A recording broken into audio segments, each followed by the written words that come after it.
Ancient Kemet, the Moors, and the Ma'afa, understanding the transatlantic slave trade, what they didn't teach you in school. And we deal with thousands of years and what leads up to the transatlantic slave trade taking place. So in last class we dealt with some of the history of the Moors going into the Iberian Peninsula that they know as Spain and Portugal, 711 AD, and they go in under General Tarif in 710 AD, and then General Tariq Ibn Ziyad goes in 711 AD and conquers the southern portion of the Iberian Peninsula.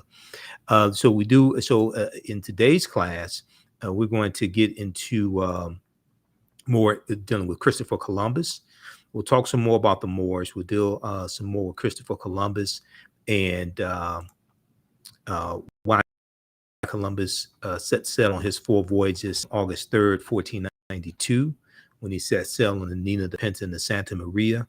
We'll continue this history chronologically. We go through and look at thousands of years of history, and we look at this history chronologically, and we see what leads up to the transatlantic slave trade taking place. Okay, so I do a PowerPoint presentation. We have book references, articles, video clips. Last class we talked about General Tariq Ibn Ziyad. We talked about Saint Maurice, and we dealt with the origin of the word Moor, and we dealt with the word Maurice. It also is in reference to a Moorish boy. We talked about Mauritania meaning land of black-skinned people. We dealt with how Saint Maurice became a patron saint to Germany as well when his troops refused to kill Christians. So we dealt with a lot of this history here, and we also talked about the national flags of Corsica and Sardinia that have the African Moors heads on them also, okay, and why they have those African Moors heads on them. We're going to, when we look at Christopher Columbus, it's important to understand that Columbus never came to the land that we call the United States of America. The closest he came here is Cuba, which is 90 miles away. And we know that Columbus was also using nautical instruments that the Moors are going to, based upon technology, the Moors are going to introduce into Europe as well, okay? So everything we taught the Europeans came back to kick us in the behind. And when you look at where Columbus went on his 4 voyages, he goes into the Bahamas, or what he calls San Salvador, August 3rd, 1492. We know this is late in the same year that the Moors lose control of their last stronghold in Spain, which is Granada, January 2nd, 1492. And he also goes into Cuba and Hispaniola. We know the western portion, the western third of the island of Hispaniola is where you have the Haiti, okay, the Haiti. And we know the French are going to take control of Haiti in 1697 from the Spanish. And we know you're going to have the Haitian Revolution that starts in 1791. And then in the second class that I teach, from the Civil War to the Civil Rights Movement and Black Power, 1865 to 1968. Normally we teach that class on Sundays. In that class, we deal with the Haitian Revolution and the Louisiana Purchase because those two events are connected, okay? September 1493, Columbus goes into the West Indies and Boricuan or Puerto Rico. He goes into Jamaica in 1494. We know the British are going to take control of Jamaica from the Spanish, and you're going to have in the 1800s, you're going to have Queen Nanny and the Jamaican Maroons fighting against the British. Third voyage, May 1498, he goes into Trinidad and Venezuelan mainland, South America. Fourth voyage in 1504, his fourth and last voyage, 1504, he goes into Panama and Honduras, okay? So the closest Columbus comes to this land is Cuba, which is 90 miles away. And the contract that he had with Queen Isabella and King Ferdinand of Spain allowed him to keep 10% of whatever riches he found, along with the noble title of along with the noble title and the governorship of any lands he should encounter. That title was Admiral of the Ocean Seas. Admiral of the Ocean Seas. Now, according to Dr. David Imhotep, who wrote the book "The First Americans Were Africans: Documented Evidence," and who's a friend of mine, I've interviewed him probably, I think, about 13, 14 times, something like that. In his book, "The First Americans Were Africans: Documented Evidence," he talks about how 70% of the people Columbus encountered on his 4 voyages were African people, because African people were already in the Caribbean even before Europeans got there. Africans were already there in some of those island nations. Now, Bartholomew de las Casas, who travels with Columbus on some of his voyages, Right Reverend Bishop Bartholomew de las Casas, who was going to be instrumental in Africans only being, or Africans exclusively being enslaved by the Spanish. He estimated that Columbus was responsible for the murder of 12 million to 25 million indigenous people. 12 million to 25 million indigenous people. Okay. So in our next class, we're going to look at some excerpts of Christopher Columbus and the African Holocaust, Slavery and the Rise of European Capitalism by Dr. John Henry Clark. As well. That's one of the books that we reference in the class. You don't have to buy any of these books to follow along in the class. We show you those excerpts usually of the books. Okay, so we go through and look at thousands of years of history. We do the sessions live. All the sessions are archived and recorded. You can go back and watch them anytime. And this is just a very, very short timeline of history. There's a much more extensive timeline of history that we look at that looks at thousands of years of history. But we look at 1419, Prince Henry, the navigator of Portugal, begins sending expeditions to explore the West African coast. 1441, right around 1441, actually. Some sources say 1444, others say 1441. Portugal starts to buy Africans from West Africa and establishes the first leg of what becomes known as the Triangular Trade. And the Triangular Trade is really formulated by Great Britain when Great Britain gets involved in the transatlantic slave trade in 1562 with Sir John Hawkins. And you're going to have Anton Gonçalves, who's Portuguese, who basically, we look at the start of the transatlantic slave trade with him going into Mauritania in 1441. The Doctrine of Discovery, or Dum Diversas, 1452. The Papal Bull of 1455. The Pope addresses Spain and Portugal and tells them, "I now order you to reduce to servitude all infidel people." 1482, we see Christopher Columbus involved in the transatlantic slave trade in 1482, 10 years before he set sail on his first of 4 voyages. We see the Moors losing control of Granada, January 2nd, 1492. Then we also look at 1494, the Treaty of Tordesillas of 1494 as well. So these are all very important historical dates. June 7, 1492, the Treaty of Tordesillas. 1502, Spain, right around 1502, the Spanish started importing African slaves to the Caribbean islands. And they've conquered African Moors and enslaved some of them. Some of those African Moors are being shipped into some of these Caribbean islands that the Spanish are controlling. Remember, the Portuguese are the first ones involved in the transatlantic slave trade. The Spanish are the second ones involved. 1517, Bartholomew de las Casas suggests that Africans be made slaves exclusively. He says that the Native Americans have suffered enough and that they should exclusively enslave the African people. He talks about saving the souls of Native Americans. And then we know that King Charles V is going to sign in 1518.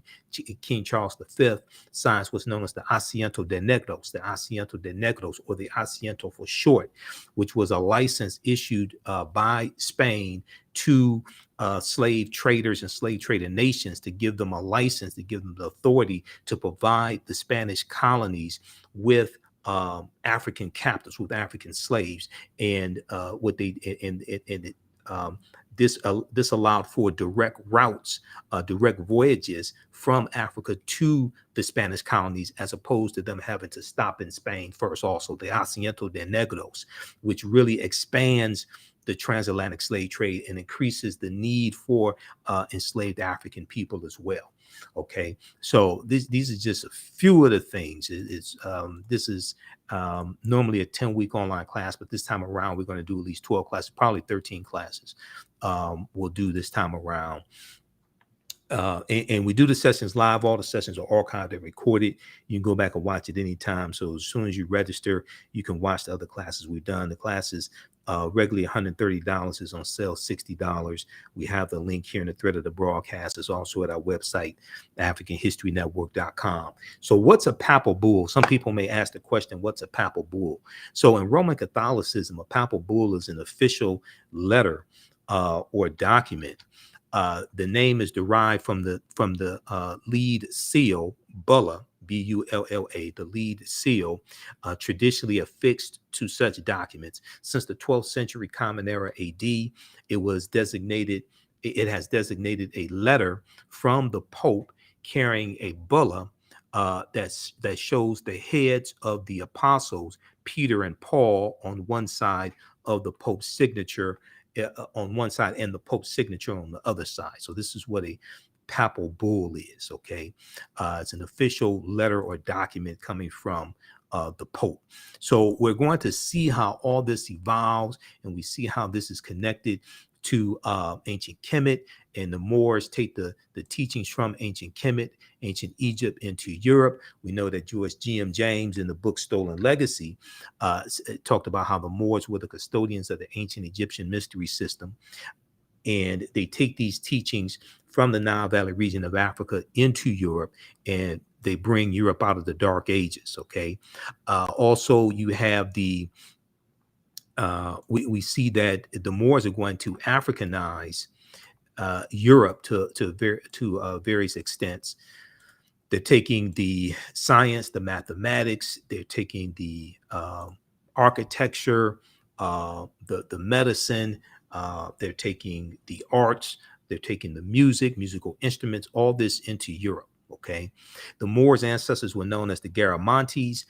These were Black African people living throughout North Africa. Hannibal Barca, who we talked about earlier in the class, Hannibal Barca, the Carthaginian general, and the Carthaginians are descendants of the Phoenicians. Hannibal Barca was Garamonte, as well as Saint Augustine.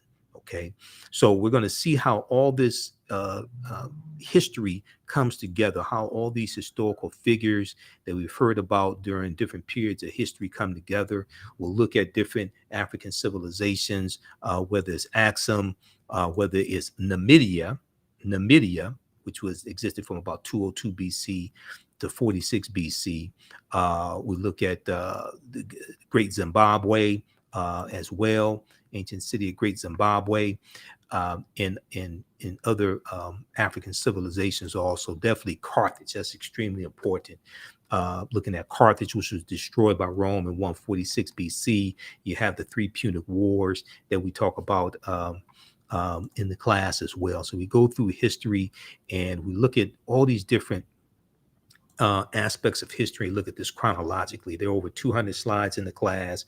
So over 50 articles that I reference. We have video clips, book references, articles. One of the things we deal with in the class is, why is Christmas celebrated on December 25th? And this was a book that I saw at CVS Pharmacy in 2011 called The Life of Christ, rediscovering how his life, death, and resurrection changed the world, right? And if you read if you read Christianity Before Christ by Dr. John G. Jackson, if you read The World's 16 Crucified Saviors by Kersey Graves, it gets into a lot of this information. On page 55 of this book, this is why I spent $12 for this book, because of the information they're dropping on page 55. And this ties into the lectures that I've done dealing with the origins of Christmas and why is Christmas celebrated on December 25th, things like this, right? I've done a 3-hour lecture dealing with ancient Kemet, the winter solstice, and the history of Christmas. It says on page 55, it says, in Christianity's early years, people debated when Jesus' birthday should celebrate it. Some Christians were against observing it at all, as they did not want Jesus compared. They did not want Jesus compared to Pharaoh. And they don't say which Pharaoh. Pharaoh is a title, not a name. Pharaoh or Nasubiti is a title, not a name. Pharaoh and Herod, whose birthdays were commemorated. But in the 4th century Common Era, Pope Julius I made it official Christ's birth would be celebrated on December 25th. Okay, and that was actually it's about 432, right around 432 or so, Common Era, that Pope Julius I declares that Christmas be celebrated on December 25th. Okay, and then later he's going to state that Jesus' birthday is December 25th. Okay, now what I say may go outside the circumference of some people's awareness. Just because you disagree with it or don't like it does not mean it's not true. It just means you have to do some research to understand what I'm talking about. Okay, so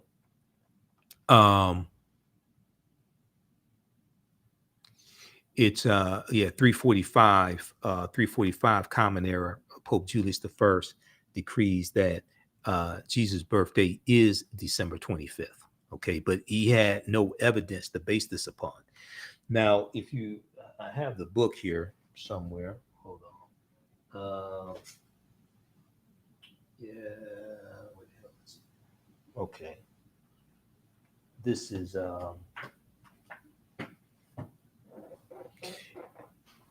okay, I've got it around here somewhere, the birth of Christ, but let's continue because I have the new one that they put out for Easter. This new one, I got, it was March of this year. Okay, the resurrection of Jesus.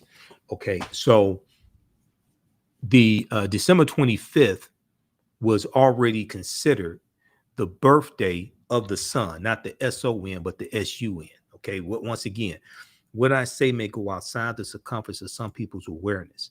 Just because you never heard it before, disagree with it, or don't like it does not mean it's not true. It just means you have to do some research to understand what I'm talking about. All right.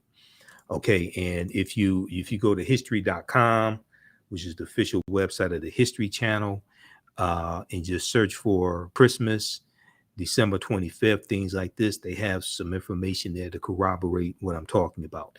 If you read Christianity Before Christ by Dr. John G. Jackson, which is one of the books we reference in the class, there's a ton of information to corroborate what I'm talking about. Okay. Also, I encourage you to read Dr. Shaka Musa Barashango's book, African People and European Holidays and Mental Genocide, Book 1 and Book 2.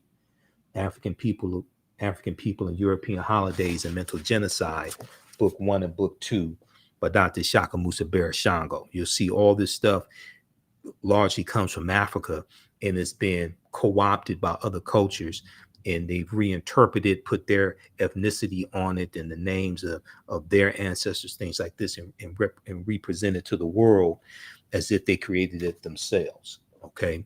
All right. So very quickly here, then I have to teach this class. How do you all like this type of information? Give us a thumbs up, give us a heart, give us a like. You can register for this class. It's regularly $130, on sale $60. As soon as you register, there's a ton of archive content that you can start watching as well. Okay. So let me continue here. December 25th was already considered the birthday of the Son, not the S-O-N, but the S-U-N. Using the technology available at the time, ancient astronomers observed that on December 25th, the days started getting longer again. They recognized the date as the winter solstice, when the sun is born again each year. So this deals with astronomy. What determines when Christmas is celebrated is based upon astronomy. The winter solstice occurs during December 22nd, 23rd, 24th. And December 20th, December 21st, the sun moves into its lowest position. And on December 23rd, 22nd, 23rd, 24th, the sun appears not to move. So it says the sun stands still, okay, or the sun is dead for 3 days. And on December 25th, the sun moves 1 degree northward, and each subsequent day, starting on December 25th, and each subsequent day, there's more and more sunlight. Okay, so December 25th in ancient times was looked at as the birthday of the Son of God, not the S-O-N, but the S-U-N, or the rebirth of the sun. This is based upon astronomy. Okay, so December 25th was already considered the birthday of the sun, the S-U-N. Using the technology available at the time, ancient astronomers observed that on December 25th, the days started getting longer again. December 25th, the days started getting longer again.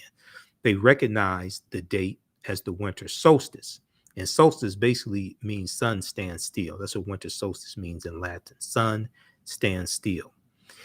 When the sun is born again each year. The Romans celebrated the birthday of the deity or the god Sol Invictus, S-O-L. That prefix Sol, S-O-L, means sun. Sol Invictus, which means unconquered sun. The Romans celebrated the birthday of of Sol Invictus on December 25th.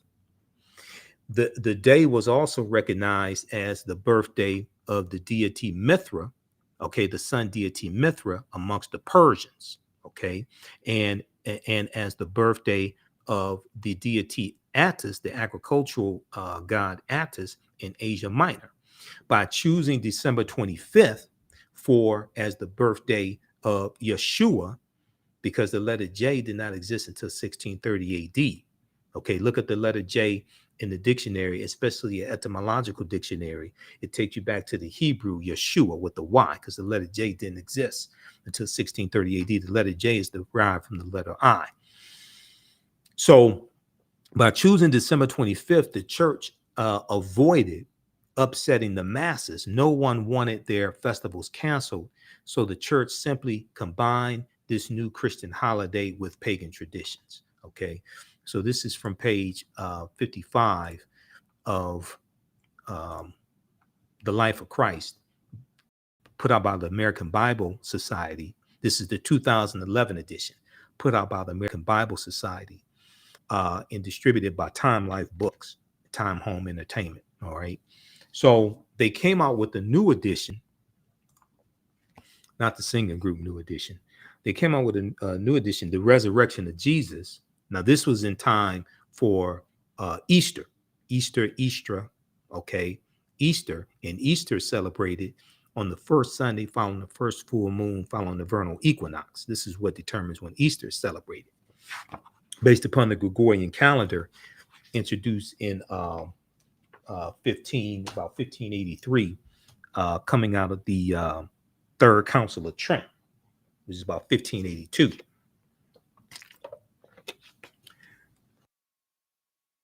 Because it was the Third Council of Trent that determined they were trying to recalculate when to celebrate Easter.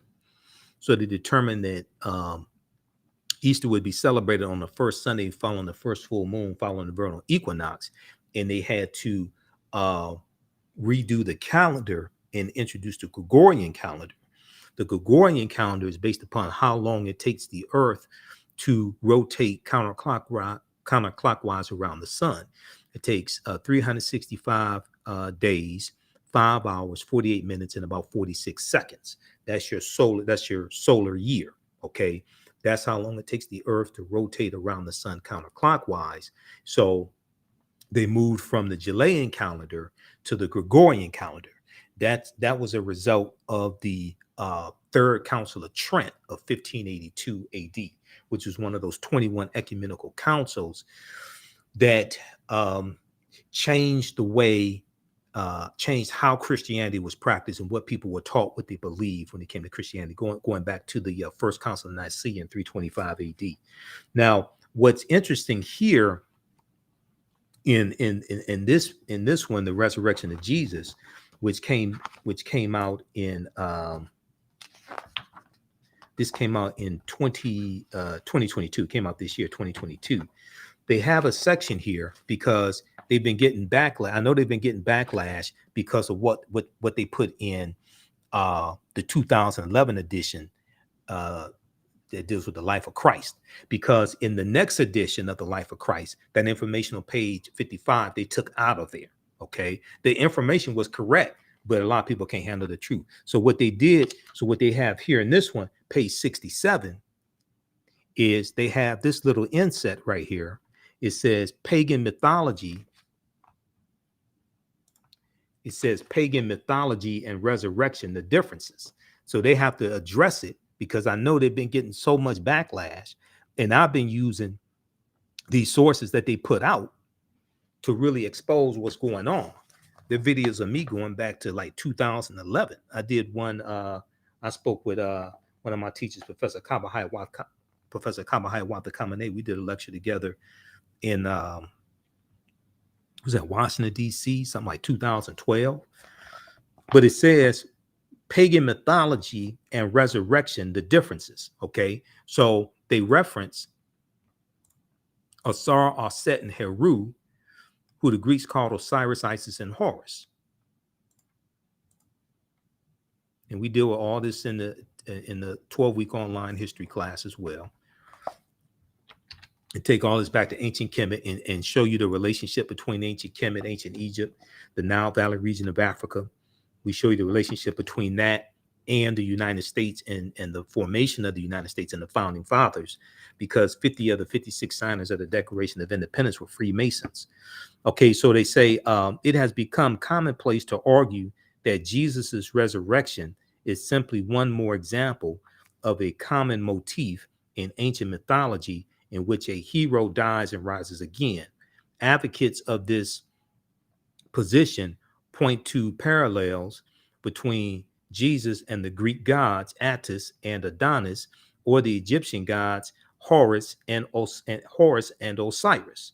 Okay, well, really, Yeshua, and the story of Yeshua is a combination of the story of Asar, the father, who you see depicted here in the middle, who the Greeks called Osiris, and Horus, Heru, who the Greeks called Horus. Okay, it's really a combination of both, because Heru wasn't the one who was resurrected.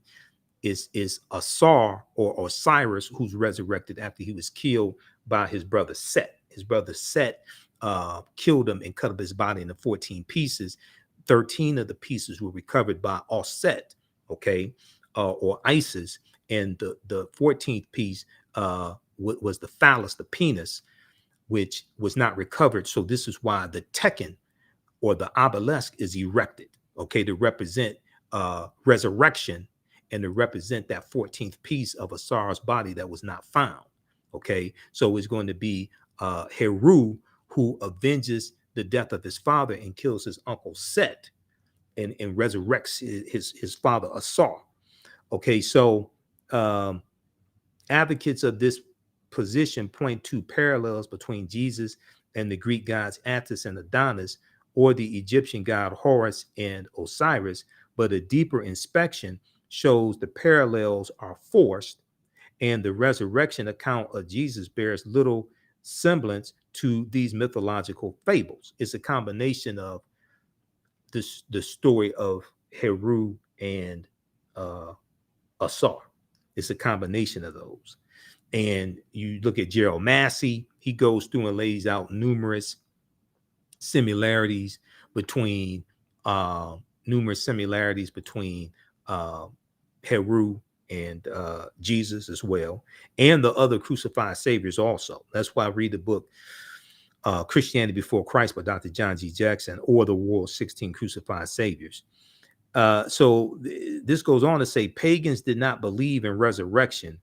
One early church father in bodily resurrection never. One early church father said boldly, resurrection never crossed their mind. The philosophers on Mars Hill mocked Paul for his. Okay, so this is a misunderstanding, because when you look at those other civilizations and things like this, they did have a concept of resurrection. They did have a concept of resurrection because their savior was born again each year, and their savior, their birthday was usually either on or around December 25th, and they did have a concept of resurrection. In Egyptian mythology, Osiris never rose from the dead. He ruled the underworld and served as a living king of the dead. But Asar was resurrected. Yeah, he ruled the underworld, but he was still resurrected. Okay, he was his body was put back together. Okay, the 13 pieces were recovered. His body was put back together, and he's resurrected to rule the underworld. Okay, so he wasn't resurrected to walk on earth, but so what? This is where they got it from. In Egyptian mythology, Osiris never rose from the dead. He ruled the underworld and served as the living king of the dead. The claim that Horus died after a scorpion sting is simply incorrect. He only became ill and was nursed to health by his mother. In Greek mythology, the god Attus was not resurrected. His spirit entered a pine tree, hardly a reasonable parallel. The overwhelming historical evidence of Jesus' resurrection in terms of eyewitness and firsthand contemporaneous accounts is a completely different category than legends and fables and mythology. They're really stretching there. They're really stretching there. The overwhelming historical evidence, where's your evidence? They're really stretching it. Where's your archaeological evidence? Would you read Christianity Before Christ by Dr. John G. Jackson? They're really stretching there. Okay. But there are similarities. And he lays them out here in this book. There are similarities. It's not exactly the same. But this is where they get this from, to create the story of Jesus Christ, born of a virgin birth on December 25th to the Virgin Mary. And then to take it even deeper, if you look at in the story of Asar and Aset, and Tony Browder deals with this in Nile Valley Contributions to Civilization, page 95. Okay, if you look at this, and then I got to get out of here because I'm going to teach. We're going to teach a brief session of this class. How do you all like this type of information? You can go ahead and register for this online history class. It's a 12-week online history course, Ancient Kemet, the Moors, and the Ma'afa, understanding the transatlantic slave trade, what they didn't teach you in school. So we deal with thousands of years of history and what leads up to the transatlantic slave trade taking place. We do the sessions live. All the sessions are archived and recorded. So as soon as you register, you can start watching the content. You can join us in this class that I'm about to teach. We do this at our online school. It's not here on social media. Page 95 of Nile Valley Contributions to Civilization, Tony Browder says, the story of Asar, Aset, and Heru is the first story in the recorded history of man of a holy royal family, the Trinity, Immaculate Conception, Virgin Birth, and Resurrection. Evidence of this Trinity is known to have existed in ancient Nubia as late as 3300 BCE, before the Common Era. As late as 3300 BCE, before the Common Era. Carved on the walls of the Temple of Luxor, circa 1380 BCE, are scenes which depict the following. You have the Annunciation, so the bottom portion here, the panel number 1, you have the Annunciation. The Neter Dahuti is shown announcing to the Virgin Aset the coming birth of Heru. This is the Annunciation. Okay. You have the number 2, you have the Immaculate Conception. The Neter Neph, Kneph, the Neter Neph, who represents the Holy Ghost, and the Neter Het Heru, or Hathor, are shown symbolically impregnating the Aset, who the Greeks called Isis, okay, by holding Ankhs, which is the symbol of the eternal symbol of life, to the nostril of the Virgin Mother to be. All right, this is the Immaculate Conception. 3, you have the Virgin Birth, which is the top panel here, the Virgin Birth, Osset is shown sitting on the birthing stool, and the newborn child is attended by midwives. Osset is shown sitting on the birthing stool, and the newborn child is attended by midwives. Number 4, the adoration. Okay, the newborn Heru is portrayed receiving gifts from the 3 kings or the magi while adored by a host of gods and men. Okay, you ever heard of the adoration? And this is where you get the 3 kings, the 3 wise men. But in the book of Malachi, it doesn't tell you how many wise men it was. Okay, and the 3 kings, the concept of the 3 kings, that comes from the 3 stars in Orion's belt, Orion the hunter, that constellation of Orion's belt, and the star Sirius, which is the brightest star in the east. The star Sirius is in the constellation of Canis Major, okay, which is the big dog, okay, Canis Major, the big dog, and that's the star Sirius, which is in that constellation. So you have the big dog and the little dog, Canis Major and Canis Minor, okay, in those constellations. I have that slide somewhere. That's in that slide is actually in my presentation dealing with the history of Christmas, the origins of Christmas. But anyway, okay, so very quickly here, if we look at, so they talk about the Houthi, right? If we look at this here and we see how the deities from the Neter from ancient Kemet influenced the deities from the Greeks and the Romans, we look at page 168 of Nile Valley Contributions to Civilization. They show how the Houthi becomes Hermes amongst the Greeks and Mercury amongst the Romans. Okay, but they talk about how the Houthi, the Neter of science, writing, measurement, divine articulation of speech, and medicine, holds in his hands 2 staffs with entwined snakes. One serpent wears the crown of Upper Kemet, the other wears the crown of Lower Kemet. The Houthi is referred to as Thoth by the Greeks. Okay, so you see the Houthi carrying 2 staffs with a snake wrapped around each staff, all right? And we know that the Houthi is going to be the one who delivers the Annunciation to the Virgin Osset. So then we have 2. We have Hermes. Hermes and the books of Hermes are crucial to the teachings of Freemasonry as well. Okay, Hermes was the Greek equivalent of the Houthi. He is shown carrying a staff which has 2 entwined snakes. He is shown carrying a staff which has 2 entwined snakes. It was called the staff of Hermes. It was called the staff of Hermes. Okay. In Greek mythology, he was associated with wisdom, and the Hermetic sciences were named in his honor. Okay. But also, when you look at Freemasonry, the books of Hermes, or also referred to as Hermes Trismegistus, Hermes thrice great, are essential knowledge to those that practice Freemasonry or the Freemasons. Okay. Now, number 3, you have Mercury. Now, we've all seen Mercury in cartoons, cartoons dealing with Roman mythology. We see Mercury amongst the Romans. Okay. Mercury is the Greek version of, it should be Roman version of Hermes and the Houthi, and he is similar in all aspects.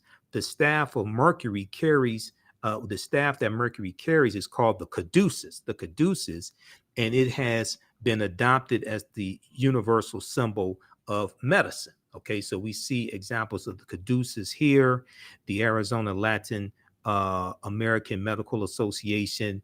We see the American Medical Association with a stick with a snake wrapped around it.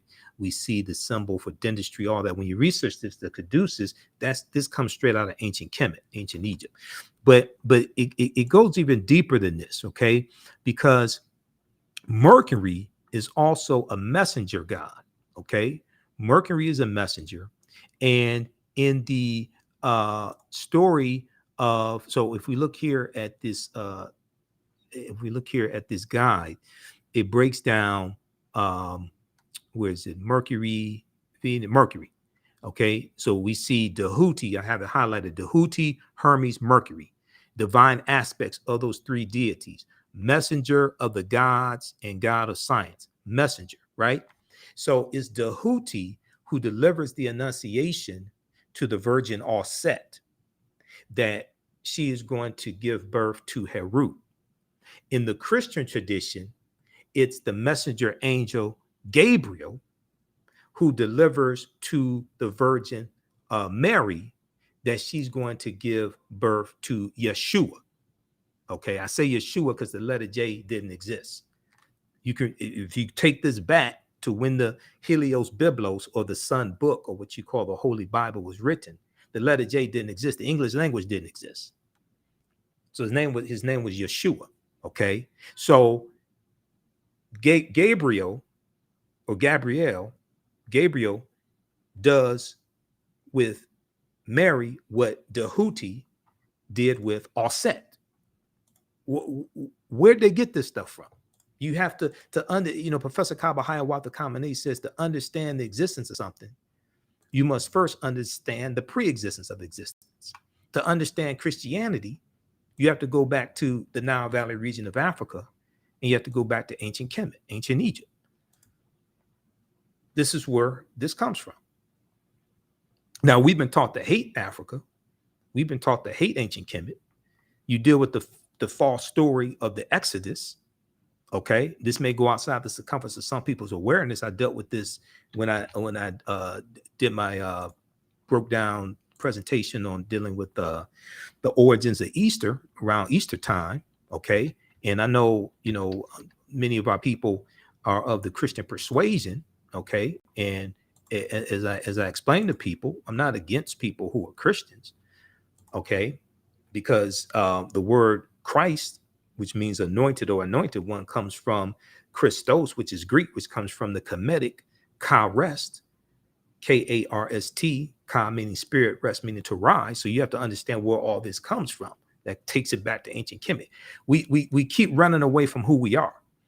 To understand the existence of something, you must first understand the pre-existence of existence. If we look very briefly here at this article here from history.com, which deals with the Passover, okay? And this is at history.com's official website of the History Channel. Okay, this deals with the Passover, and the Passover deals with the murder of African children also. People don't want to talk about that, but in that area of the world that this is taking place, these were African people. Okay, so if you talk about killing the firstborn child under 2 years old, you ain't talking about killing white children. Okay, you're talking about killing African children. So if you read, this is from the History Channel, history.com. They have a ton of information. This is one of the sources we use. We use National Geographic, history.com. There's a ton of sources that we use in these classes that I teach. And I've been teaching this class since 2017. It has expanded exponentially. They talk about the Gregorian calendar, okay, right here. And we know the Gregorian calendar is a result of 1582, when Pope Gregory the 13th introduced, he introduced the Gregorian calendar, and that is a result of the Third Council of Trent of about 1582, the Third Council of Trent. All right, but if we look at and this goes through and explains why the Gregorian calendar was created, and the concern Pope Gregory, because this concerned Pope Gregory because it meant that Easter, traditionally observed on March 21st, fell further away from the spring equinox, or the vernal equinox. Vernal is Latin for spring, with each passing year. Also, when you look at the constellation of Virgo, the zodiac symbols, the zodiac sign, and the constellation of Virgo. Virgo in Latin means virgin. Virgo in Latin means virgin. All this stuff is connected. It goes through various cultures, but it still maintains a lot of its original essence. All of this connected. Okay, so read this here. They go through it and break this down. explain leap years like this. And this was a result of the Third Council of Trent. In 1582, when Pope Gregory XIII introduced his Gregorian calendar, Europe had adhered to the calendar, first implemented by Julius Caesar in 46 BC. As I said, they were using the Julian calendar before the Gregorian calendar was introduced. Since the Roman emperor's system miscalculated the length of the solar year by 11 minutes, the calendar had since fallen out of sync with the season. So they were celebrating Easter further and further away from the vernal equinox as time went on, going from 46 BC up until the 1500s. They were celebrating Easter further and further away from the vernal equinox, which is why they had to recalculate, which is why they had to come out with a new new calendar, which was more accurate, and Easter would fall closer to the vernal equinox. So Easter is celebrated on the first Sunday following the first full moon following the vernal equinox. When Easter is celebrated is based upon astronomy. Okay. 6 things you may not know about the Gregorian calendar. This is at history.com. So a lot of this they don't teach you in church. Some churches may, but a lot of churches, they run away from stuff like this. You have to ask them why. We created astronomy. Why are we running away from what we created? Okay, so if you scroll down the article Passover, you scroll down and they talk about Moses and all this stuff you see in the movie 10 Commandments with Yul Brynner and all this stuff. Okay. Now there's a different, okay. Let me give my disclaimer once again. Okay. First of all, we have to understand that world history and religious literature are two entirely different things. World history and religious literature are two entirely different things. World history is in world history books. Okay. World history is in world history books. Religious literature is in religious literature books. All right. When you look at religious literature, this may go outside the circumference of some people's awareness. Just because, where's my Bible? Right here. New King James Version. This is a study Bible. I have a devotional Bible in the other room. See, you got to see people sit up in church, amen, and amen comes from Ancient Kemet also. There's a whole nother conversation. See, the difference between a study Bible and a devotional Bible. I have a devotional Bible, King James Devotional Bible. That's about 450 pages. My New King James Study Bible, this is 2,000 pages. And the Study Bible has additional information, annotations, word definitions, things like this. The Study Bible, this is what when you go to Bible study class, this is what you take the Bible study class. You don't take a devotional Bible. You have to get a Study Bible. But you have to understand the difference between the two. Okay? If we read from a Study Bible, okay, as opposed to just listening to what the pastor says and just hallelujah and praising God, things like this. If you actually research this is why you need a Study Bible. The Study Bible also came with a CD-ROM as well. It came with a CD-ROM, comes with maps, all this stuff in the back of the book, comes with maps, everything. And it came with a CD-ROM also. I bought this, years ago. When did I get this? April 5th, 2009. That's when I got this. So, it came with a CD-ROM. This is for studying. Okay. That's the difference. We all need to, if you read the Bible, you need to get a Study Bible. This was $40 when I got it. I got this from Borders Bookstore. It was $39.99 when I got the book. Okay. It was $39.99 when I got the book in 2009. You probably get it cheaper on Amazon or something more.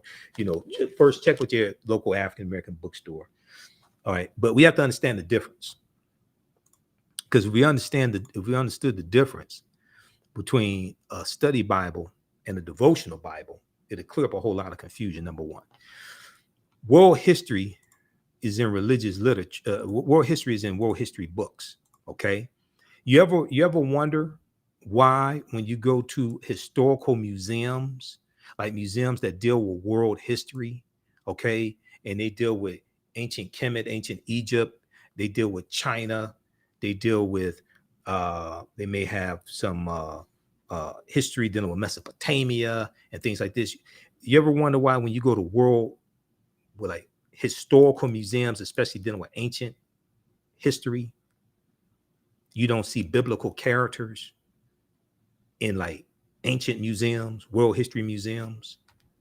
Generally speaking, they may have a biblical section, which is probably going to be rare and strange. But if they have the biblical section, most of what they're going to say is according to the Bible. According to the Bible, it says this. According to the Bible, Moses did this. Notice in the Bible, they don't talk about the years that any of this stuff happened. In the original text. I'm not talking about the annotations. I'm not talking about the notes. In the original text of the Bible, in the 66 books in the original text, notice they don't talk about the years that any of this stuff happened. So they didn't have calendars when the Helios Biblos was written. So this article dealing with the Passover goes through and talks about the 10 plagues. Talks about when Pharaoh, then say which Pharaoh. I don't think they give the name of the Pharaoh. Maybe they do, but usually when they talk about Pharaoh, they don't say which name. Pharaoh is a title, not a name. They go through and talk about the story of Moses and all of this, right? And they talk about the Jews being in Egypt and everything, okay? But then they go through, they get past what's in the Helios Biblos, the Sun Book, the Bible, what you're taught in Sunday school, or what we were taught in catechism school when I was a Catholic, because I was Catholic till I was 13. So we went to catechism school on Saturdays, taught by the white nuns, and they were showing us children's books, that taught about the Bible, and all the people in the Bible they showed were white people. They showed us Moses is white, and Mary is white, and Jesus is white, and Joseph is white, and the 12 disciples is white, all that. It was white nuns showing us white images in the Bible and showing us how holy and how all these people are to be revered. Okay, it's nothing about African people. But anyway, it says for centuries. Now, this may go outside the circumference of some people's awareness. I'm gonna post the link right here. You can read this for yourself. Not attacking anybody's religion. What we should be talking about is how African people, African history, and African spirituality has been attacked. That's what we should be talking about. Okay, so let's look at this here. Questions. They have this section here, the History Channel, history.com, official website of the History Channel. These are Europeans telling you this, what I'm about to share with you. It goes through and says questions of historical accuracy. For centuries, FOR, for centuries, scholars have been debating the details and historical merit of the events commemorated during the Passover holiday. Despite numerous attempts, historians and archaeologists have failed to corroborate the tale of the Jews' enslavement in and mass exodus from Egypt. Historians of different races, archaeologists of different races have failed to corroborate the tale, T-A-L-E, of the Jews' enslavement in and mass exodus from Egypt. Because there's supposed to be about 2 million of them in total leaving Egypt, and it said that they wandered in the desert for 40 years. Okay, number one, if you have a mass exodus like this from a country, is going to leave an ecological footprint. You don't have millions of people that just disappear and there's no evidence of them. There's still going to be archaeological evidence there to this day. You're going to have a massive fluctuations in irrigation, agriculture, things like this. It's going to throw off the ecology. You got 2 million people. Then it said that they wandered in the desert for 40 years. What did 2 million people eat in the desert for 40 years? What did 2 million people eat in the desert for 40 years? Where did 2 million people get water from in the desert for 40 years? Then, okay, let's continue here. Although the ancient Egyptians kept thorough records, no mention is made of an Israelite community within their midst or any calamities resembling the 10 biblical plagues. There is also no evidence of large encampments in the Sinai Peninsula, the fabled site of the Jews wandering, or any sudden fluctuation in Israel's archaeological record that would indicate the departure and return of a large population. It indicate that you leave archaeological footprints. You leave ecological footprints. You don't have hundreds of thousands of people or millions of people leaving a society, a mass exodus, and then they arrive in another society, and there's no evidence of that. That doesn't happen. Well, it happens in literature, but it doesn't happen for real.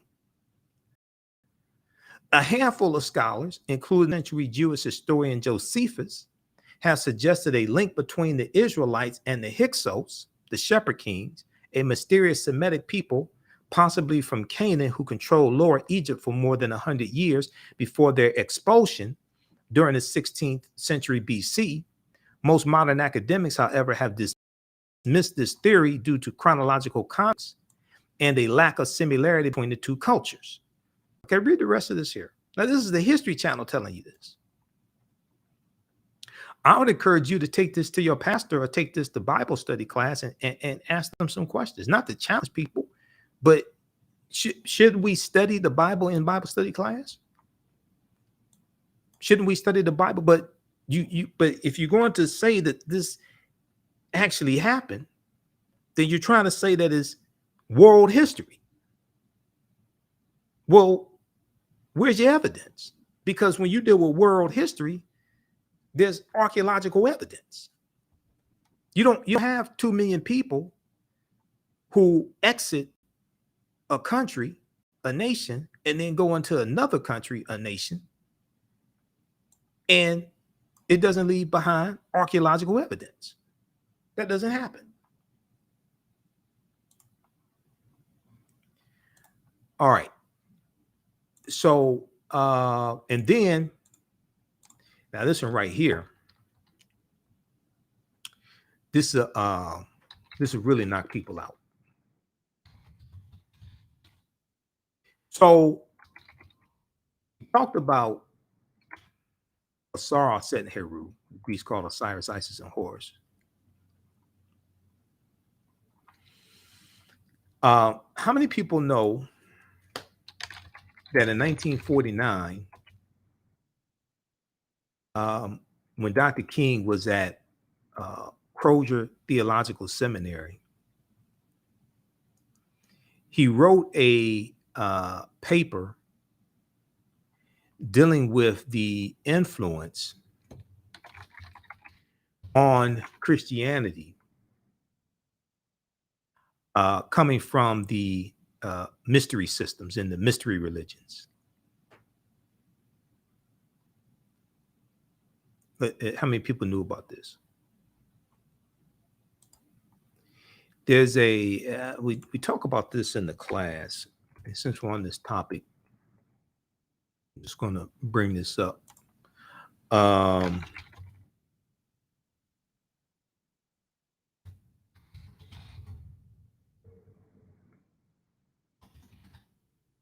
Pull this up here.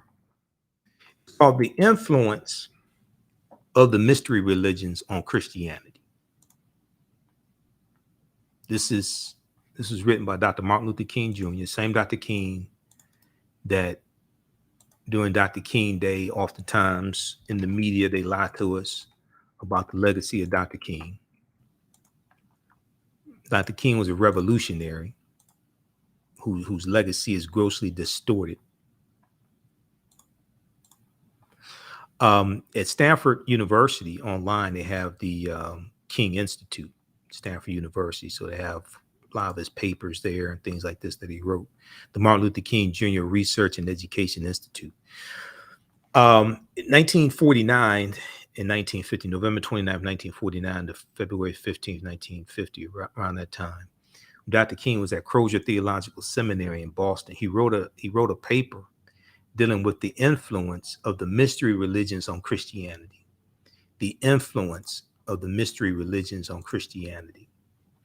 And he goes through and talks about the influence of Osiris and Isis. The influence of Osiris and Isis, who are Asar and Auset. Talks about the influence of the cult of Sybil and Attus as well. Dr. King was deep, trying to tell people. Dr. King wasn't no punk. Dr. King was deep. Dr. King studied history. Dr. King kept abreast of the developments on the continent of Africa and the African liberation movement.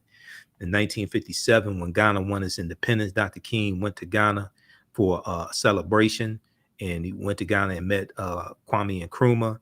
And each year on the anniversary of Ghana's independence, he would go back to Ghana. Dr. King had a deep respect for Africa and African history and the African liberation movement. So very briefly here, it says that the Egyptian mysteries of Isis and Osiris exerted considerable influence upon early Christianity. This is Dr. King writing. These two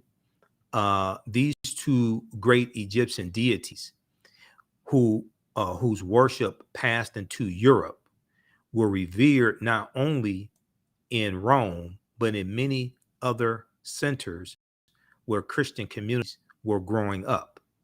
Osiris and Isis, so the legend runs, were at one and the same time brother and sister, husband and wife. He's correct. But Osiris was murdered, his coffin body being thrown into the Nile, and shortly afterwards, the widowed and exiled Isis gave birth to a son, Horus, or Heru. The Greeks called him Horus.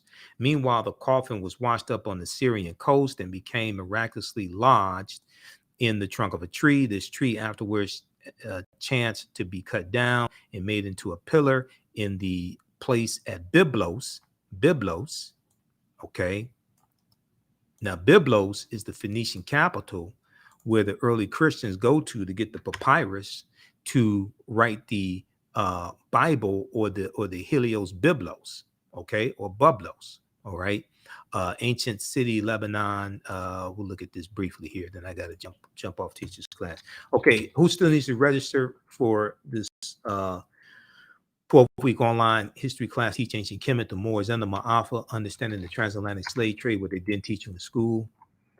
We deal with thousands of years of history. This is just a brief overview of the type of information we deal with in the class, because I'm gonna get wrapped up in this session here and forget to teach the class. This is what I do.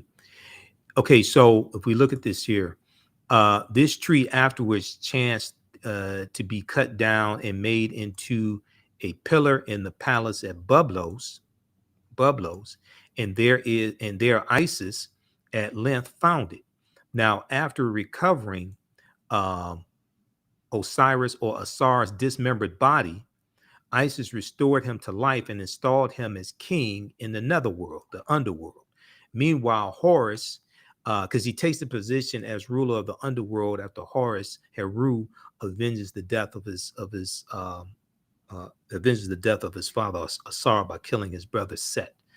Okay, now meanwhile, Heru, having grown to manhood, reigned on earth, later becoming the third person of this great Egyptian trinity. Now, this is Dr. Martin Luther King Jr. writing this. He wrote this in 1949. In the records of both Herodotus and Plutarch, we find that there was a festival held each year in Egypt, Kemet, celebrating the resurrection of Osiris. While Herodotus fails to give a date for this festival, Plutarch says that it lasted 4 days, giving the date as the 17th day of the Egyptian month Hathor, which was Het Heru, the deity Het Heru. The Greeks called her Hathor, which according to the Alexandrian calendar used by him corresponded to November 13th. Other Egyptian records speak of another feast in honor of all the dead when such lamps were lit, which was held about November 8th. It is interesting to note that the Christian feast of All Souls in honor of the dead. Okay, so this deals with All Souls Day and All Hallows Eve. That deals with the origins of Halloween. Okay, it is interesting to note that the Christian feast of All Souls in honor of the dead likewise falls at the beginning of November. Okay, so you have October 31st and November 1st, where the boundaries between the living and the dead become blurred. Okay, according to the Europeans, like the Celtics and things like this. They believe that between October 31st and November 1st, the boundaries between the living world and the spiritual world became blurred. Okay, it is interesting to note that the Christian feast of All Souls in honor of the dead likewise falls at the beginning of November, and in many countries, lamps and candles are burned all night on that occasion. There seems little doubt that this custom was identical with the Egyptian festival. The festival of All Saints, which is held one day before that of All Souls, All Saints Day, All Souls Day. The festival of All Saints, which is held one day before that of All Souls, is also probably identical with it in origin. This still stands as a festival in the Christian calendar, and thus the Christians unconsciously perpetuate the worship of Osiris in modern times. However, this is not the only point at which the religion of Osiris and Isis exerted influence on Christianity. There can hardly be any doubt that the myths of Isis had a direct bearing. This is why I get infuriated. I go to Dr. King Day celebrations and I hear people who mean well. I know they have good heart, they mean well, but I can tell by the information they put forth about Dr. King, they've never read any of Dr. King's writings. They never read any of the 5 books that Dr. King wrote. This is Dr. Martin Luther King Jr. writing this, not Dr. Richard King, Dr. Martin Luther King. Dr. King goes on to say, there can hardly be any doubt that the myth of Isis had a direct bearing on the elevation of Mary, the mother of Yeshua or Jesus, to the lofty position that she holds in Roman Catholic theology. As is commonly known, Isis had 2 capacities with which her worshipers warmly commended her for. Firstly, she was pictured as the Lady of Sorrows, weeping for the dead Osiris. And secondly, she was commended as the divine mother, nursing her infant son Horus. Former capacity, she was identified with the great mother goddess Demeter, Demeter, whose mourning for Persephone, Persephone, Phone, I should say, was the main feature in the Eleusinian mysteries. In the latter capacity, Isis was represented in tens of thousands of statuettes and paintings holding the divine child in her arms. This is where you get the Black Madonna Child from, that was worshipped all throughout Europe before you had the colonized version or the decolorized version of the white Mary and Jesus. This is what Dr. King's breaking down. In the latter capacity, Isis or Aset was represented in tens of thousands of statuettes and paintings holding the divine child in her arms. Now, when Christianity triumphed, we find that these same paintings and figures became those of the Madonna and Child with little or no difference. Well, the difference was they became white. He's being modest. The difference was they went from black to white. They went from African to European. In fact, archaeologists are often left in confusion in attempting to distinguish the one from the other. Well, the way you distinguish one from the other is the white ones are the ones Europeans created. That's how you distinguish ones from the others. The white ones are the ones Europeans created, because Europeans were worshiping African people, and a lot of their deities were African. Things like this. When you study Greek mythology, it tells you that Zeus came from Ethiopia. Zeus, who was the king of the gods in Greek mythology, it tells you Zeus came from Ethiopia. Okay, read this full paper here. This is by Dr. Martin Luther King Jr. The I Have a Dream, Dr. King. This is who wrote this. Okay, this is at Stanford University's the Martin Luther King Jr. Research and Education Institute. They have one of his papers there that you can read, because I listen what people say about Dr. King. I tell they have not studied Dr. King. They're just going by just simple Simon nonsense they see in the media. I don't know where they're getting this nonsense from. The influence of the mystery religions on Christianity. Dr. King wrote this in 1949. The influence of the mystery religions on Christianity. Okay, so we take it to this right here. All right, Asar, Aset, and Heru. But we deal with the Black Madonna and Child, which comes from Asar, Aset, and Heru. Okay, and the Black Madonna, the statues of the Black Madonna and Child all throughout Europe that is still there today.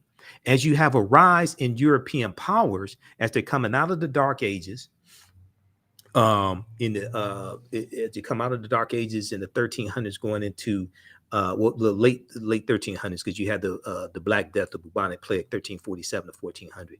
So as they're coming out of the Dark Ages, the early 1400s, and they start to conquer people's lands, and they start to explore and colonize, you're going to have a rise in European powers. You start having a rise in the dominance of the European phenotype as becoming the desired phenotype, as being projected in imagery, in statues, in paintings. Okay, and you have the decolorized version.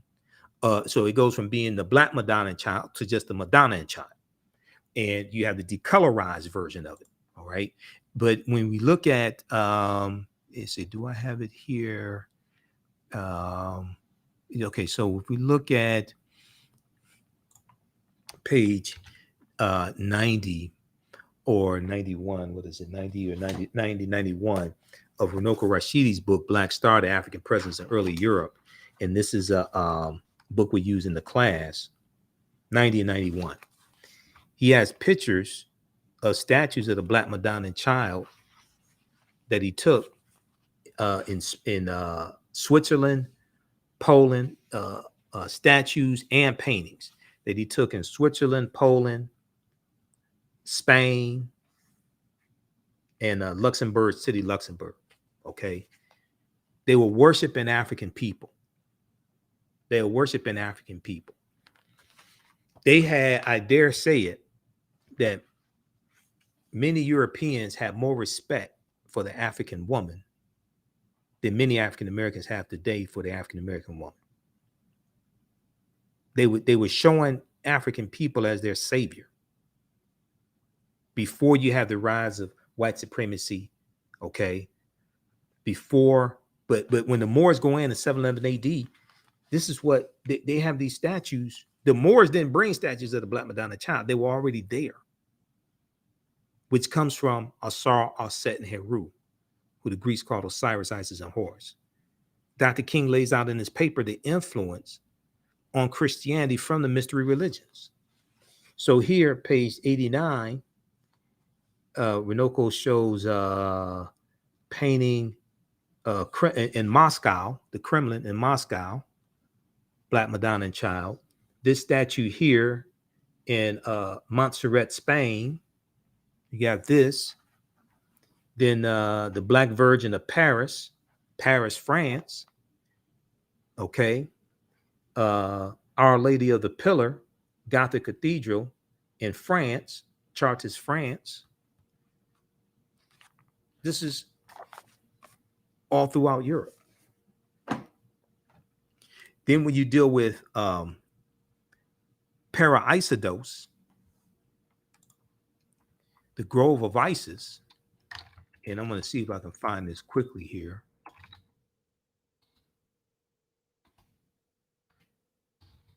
This ties into Notre Dame.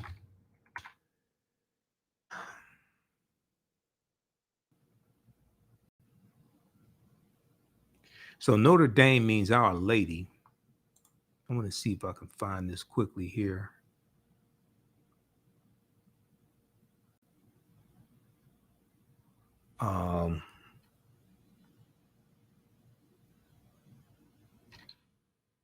Okay, this is some stuff from Browder.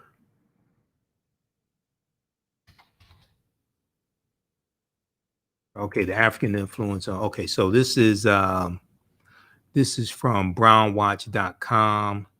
It deals with let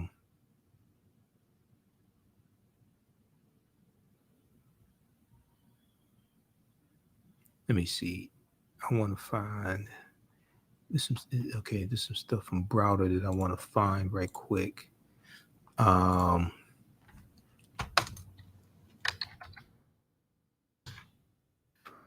Here. Just 1 second. Some of this information came out when Notre Dame Cathedral caught on fire.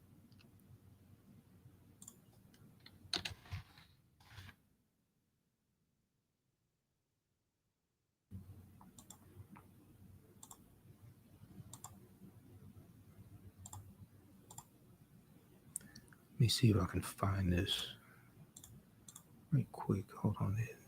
No, that's not what I want.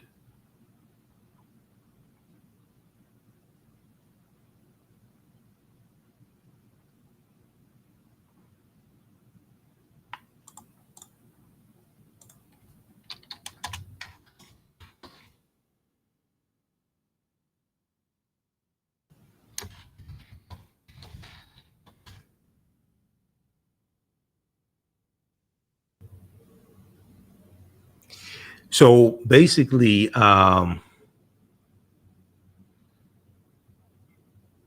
Notre Dame means Our Lady, and the Notre Dame Cathedral was built on the remains of 2 temples. One of them was dedicated to Isis. Let's see here, the citation that I want for this.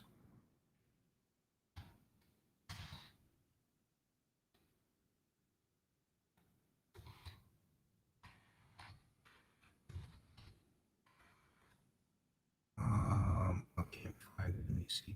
I have that bookmarked in Firefox.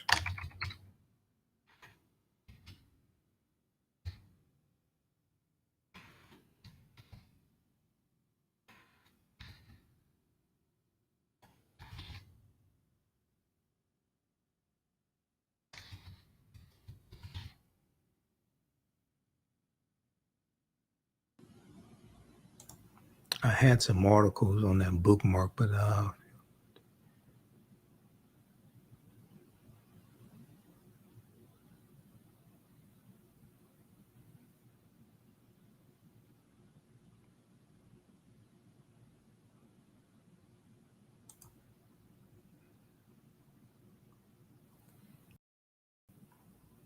have to go deep and find that information.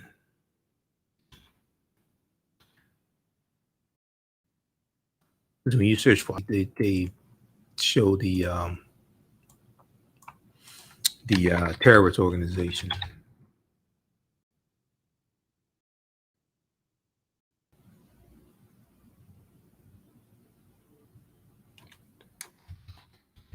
Okay, Notre Dame Cathedral.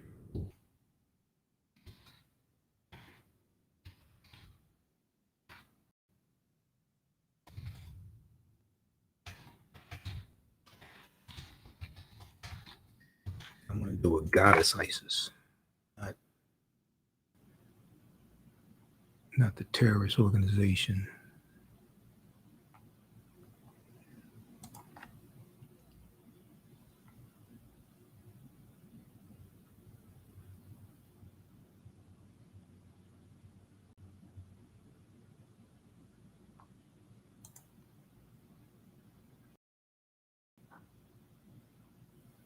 we look at this article here from CNN, not of articles, I'm trying to, I had one CNN that talked about how Notre Dame was built on remains of a temple dedicated to Isis. But if we look at this right here,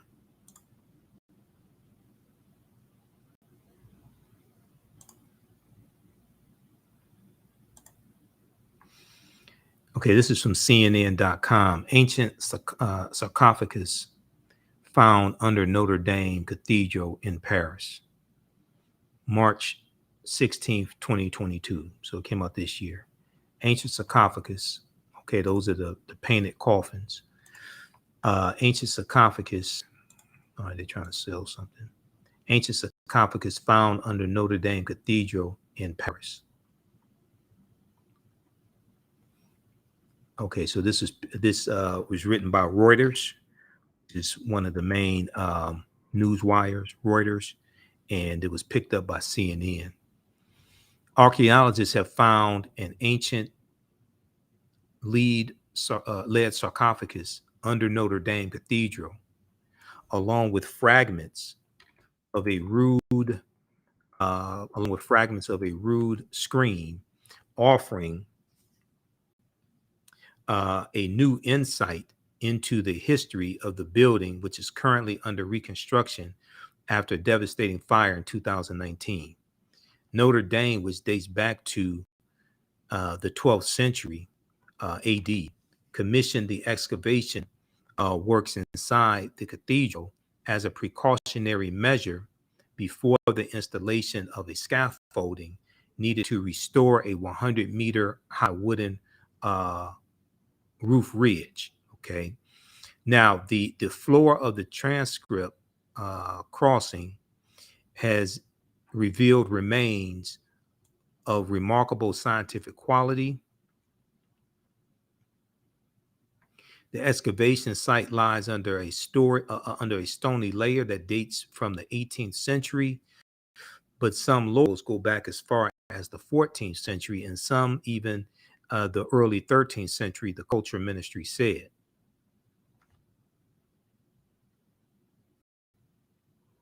Archaeologists say the lead sarcophagus probably belonged to a high dignitary and said it could date back to the 14th century, which it confirmed would make it a spectacular find. Now, the excavation also revealed a pit immediately below the cathedral, which was likely to have been made around 1230 AD when Notre Dame, one of the oldest examples of French Gothic, was under construction. Um,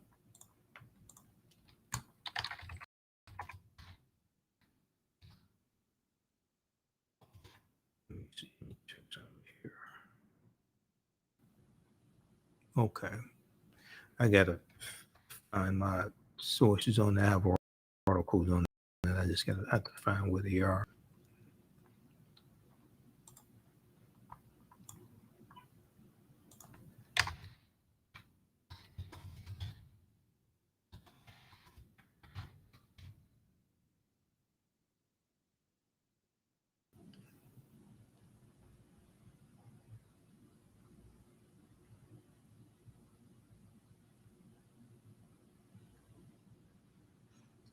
You know what? Let me check Britannica.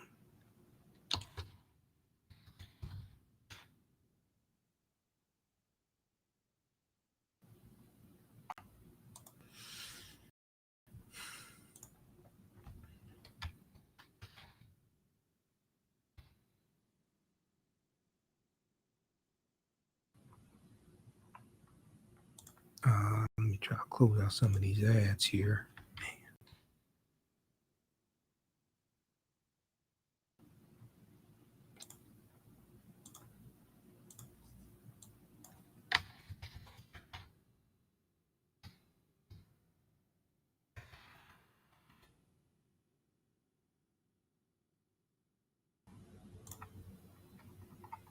Okay, they have information on They have information on Notre Dame, Encyclopedia Britannica's website also. Notre Dame Cathedral.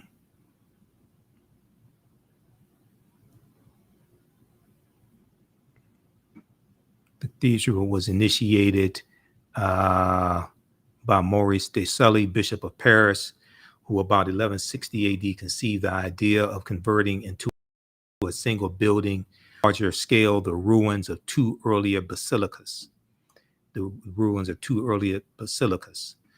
One of those was a temple dedicated to Isis. The foundation stone was laid by Pope Alexander III in 1163, and the higher altar was consecrated in 1189.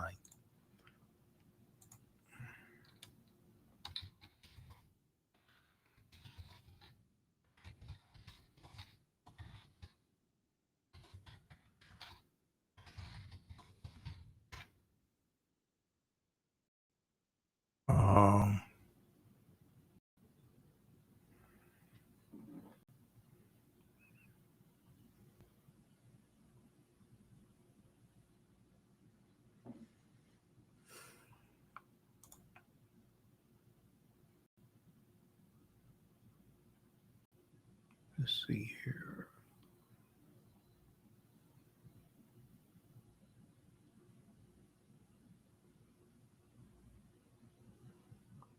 If we look at this, let me look at this source here. Okay. Not that familiar with that. I'll have to find it later. All right. So, hey, you can join us. You can register for this 10-week online class. We'll post a link here. We have the bundle pack. So you get both of my classes for $100. It's $130. This class is on sale, $60 regularly, $130. Ancient Kemet, the Moors, and the Ma'afa. Understanding the transatlantic slave trade, what they didn't teach you in school. How do you all like this type of information? Give us a thumbs up. Give us a heart. Give us a like. So you can register for it right now. I'm about to jump off and teach a brief session of this class. Now, as soon as you register, we have about 12 sessions that, well, it's not 12. We have 10 sessions already archived that you can watch, okay? And we do the sessions live. All the sessions are archived and recorded. You can go back and watch it anytime. So a year from now, 2 years from now, you can go back and watch the entire class, all right? Then on normally on Sundays, the class I teach is from the Civil War to the Civil Rights Movement and Black Power, 1865 to 1968. And we deal with history from 1803 with the Louisiana Purchase and the Haitian Revolution through to the Civil War, Reconstruction, World War I, World War II, Civil Rights Movement, the Black Power Movement. We have both classes on sale for $100. So you click right here and register for both classes. Register here for both classes. And it takes you here, summer bundle pack. It's on sale $100. It's over $300 value that you get. All right. And those in the Dayton, Ohio area, I'll be at the Dayton African American Festival, African American Cultural Festival, Saturday, August 20th through Sunday, August 21st. Okay. So when you support the African History Network, you register for the classes, you support us through Cash App or PayPal. That helps cover expenses because it's not free. I have to pay for my vendor booth. I got to pay to get there. I have to rent a car.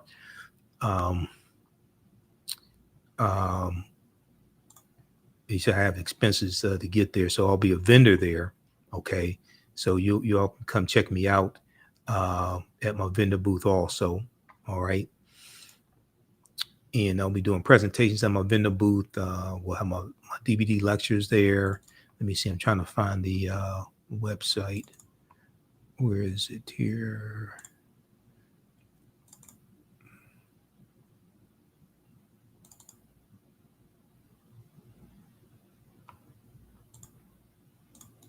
Okay, here's their website. And they're on Facebook also. They get about, on average, 13,000 people coming out over those 2 days to the festival. It's a free festival. All right. It's not free to be a vendor, but it's a free festival. and they're going to have everything. Michelle is performing this year also.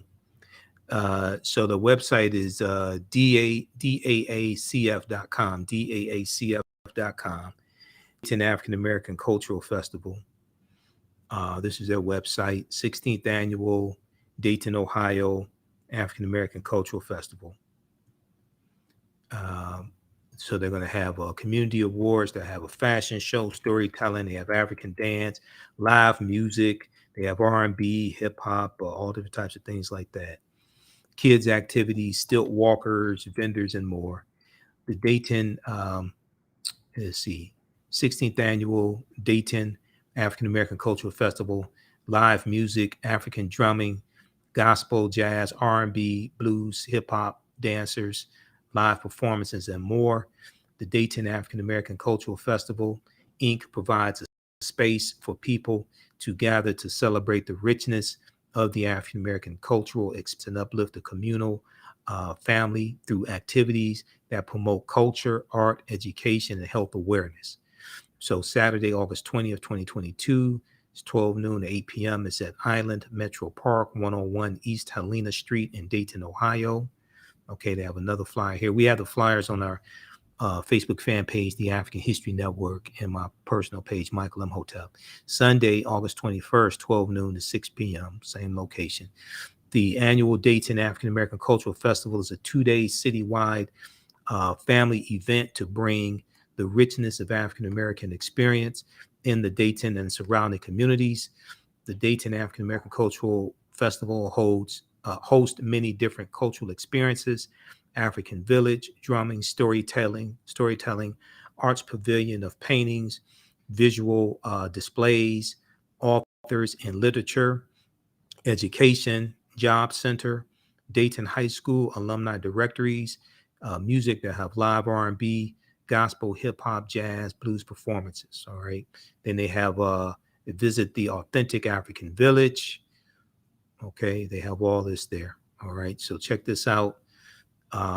This is from previous year or years, this festival. So we'll have information on the homepage of our website, AfricanHistoryNetwork.com. When I get there and find out where my booth is, get my booth set up, because I have a tent. I had to set up my booth, all that stuff. When I get there and set it up, we'll post on our website, TheAfricanHistoryNetwork.com. I'll post where I'm located. So those in the surrounding area, those in Michigan, those in Wisconsin, those in Pennsylvania, Ohio, Indiana, Illinois, you can all come to this 2-day festival. It's free. Bring the family and come check me out, my vendor booth as well. All right. If you want to support the African History Network and what we do, and also this will help cover expenses of running the African History Network, and when I have to travel, like going to Dayton, Ohio, because I have to rent a car as well to do all this. There's a number of expenses. I've already paid for my vendor booth, but I just got to cover other expenses. You can support us, one, through registering for the online classes, 2, through Cash App or PayPal, paypal.me/the AHN show, paypal.me/the AHN show. Also through our through Cash App, $the AHN show through Cash App, $the AHN show through Cash App. And we have the information on the homepage of our website. When you go to Cash App, when you go to our Cash App account, our official account, $the AHN show, SHOW. When you go to it, it says Michael and shows my picture there. Okay. So we have the link here on our website, Cash App. These other ones here are fake African History Network Cash App accounts. That's not us. Ours is $, the AHN show, SHOW. When you go to it, it says Michael and shows my picture there. I'm trying to get these other fake African History Network Cash App accounts shut down. And then if you click on the link, it takes you here. It says Michael, this is ours. You can scan the barcode. Okay, that's our official Cash App account. So that helps us keep doing the research. It helps when we have to travel. You can scan this right now with your phone, and you can support us through Cash App. Okay, because this helps us keep doing the research, finance the radio show, finance the research. Even when I teach the online classes, I have to pay. There are 2 digital platforms that I teach the online classes for. So I have to pay for those each month, pay for the subscriptions to the news outlets that I use as well. Okay, so we definitely appreciate the support. All right. Okay, look, we have to get out of here. Remember, at the African History Network, we focus on educating, empowering, and inspiring people of African descent throughout the diaspora and around the world. Because right now it's corrects wrong behaviors, not over till we win Wakanda forever. And you can register for the classes. We'll talk to you next time. I'm about to jump on and teach an abbreviated class. As soon as you register, you can watch the previous sessions of this course that I've taught also. All right, remember, right now it's correct wrong behaviors, not over till we